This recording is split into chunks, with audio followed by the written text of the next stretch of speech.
తెలుగు వార్త టీవీ న్యూస్కి స్వాగతం. నంద్యాల జిల్లా ఆత్మకూరు పట్టణంలోని వరద ప్రాంతాలలో సహాయక చర్యలు చేపట్టిన తహసీల్దార్ రత్నరాధిక. భవనాసి వాగు, గుండ్లకమ్మ వాగులలోని వరద నీరు ఏకలవ్య నగర్, ఇందిరానగర్, గరీబ్ నగర్లోని ఇళ్లలోకి చేరి కాలనీలోని ప్రజలు తీవ్ర ఇబ్బంది పడుతున్నారు.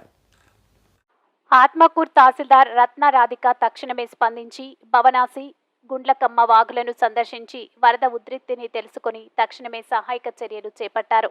అలాగే ఏకలవ్య నగర్, ఇందిరానగర్, గరీబ్ నగర్ కాలనీలోని ప్రజలకు దగ్గరుండి ఆహారాన్ని అందించి వారికి అంగన్వాడీ కేంద్రంలోని తాత్కాలిక ఆవాసాన్ని ఏర్పాటు చేశారు.